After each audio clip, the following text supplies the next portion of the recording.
And here is my Colomba di Pasqua. I am so excited about how amazing this came out. Excited to start the Colomba di Pasqua for you. This is not my recipe. I'm tagging Franny Loves Food in it because it's her recipe and she made it beautifully. I only hope it comes out half as good. I am going to weigh all of the ingredients just like in the recipe. So that was the flour, and this is some warm water, yeast. It came together, and I'm going to just cover it now. What's also needed for the Colomba di Pasqua is the shape of the dove, which I'm not waiting for Amazon to deliver anything. So I made a homemade version of that paper form of the dove using just simple foil. I hope it's going to work. I'll bake this on a cookie sheet. What I'm also going to do today is create the orange paste. So I boiled an orange for 6 minutes in some water, and I'm just going to cut this into chunks. All these chunked pieces of orange are going back into a saucepan. 2 tablespoons of water and a 1/4 cup of sugar. Just going to get a stir, and I'm going to cook this on the stove low for about 5 minutes. Once it's done, I'm going to cool it down, put it in an airtight container, keep it in the fridge overnight. Hey, it's the next morning, and I'm getting started to actually bake the bread today, the Colomba di Pasqua.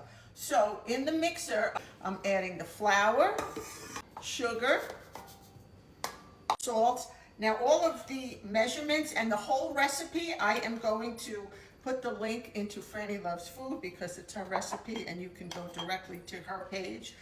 That goes in with the biga. This was that starter that we created yesterday. That's going to go in. I'm going to just start this on slow. I'm going to add my eggs. I've already bloomed my yeast in some warm milk, and that's going in.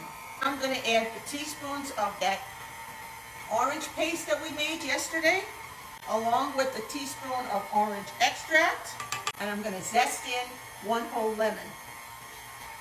Go in a few minutes, everything's combined, and add the butter 1 piece at a time until that gets all incorporated. This is all room temperature butter.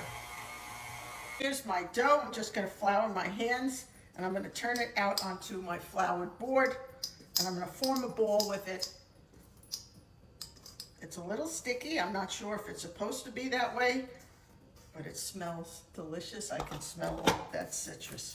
So I'm just going to form a nice little ball.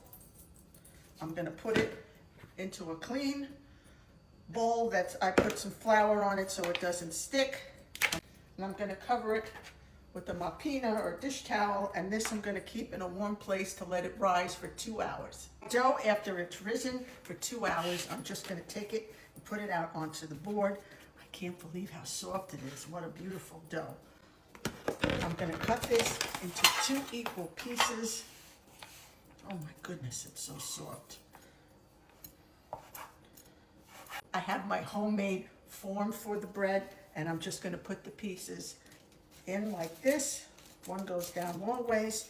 This I'm going to slice again in half, and these are going to be the little wings that go on the side.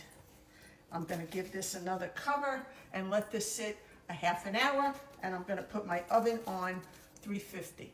This bread is a little bit different from the panettone because it has this little almond paste topping on it.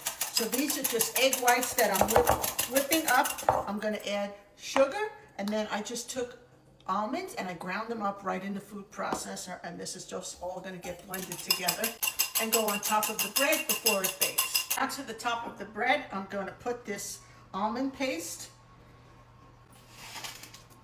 Now on top of this, I'm just going to put some almonds. Normally this bread has that pearl sugar on top. I couldn't find it, but I found some sugar pearl sprinkles, so that's just going to get put over the top. Oven is already preheated to 350, and I'm going to bake this for about 40 minutes or so. Here's my Colomba di Pasqua. I am so excited about how amazing this came out for my very first time. It smells delicious. Here's the little one that I had gotten that came in the box. I still have a box this year. Get right in here and get a slice of this. Let's see what it looks like on the inside. Oh boy, it looks so good. It's so soft. It's still hot. Let's get a slice. There it is. my Colomba di Pasqua. Break this right off.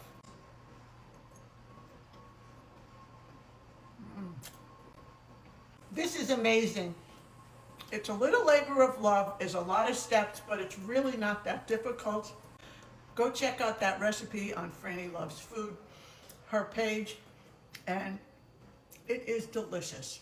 I love it. Thank you, Franny, for this recipe. I'm so glad I got to make my very first Colomba. And buona Pasqua, everyone. Keep on celebrating. Mwah. Non mi credi, senti la mia voce.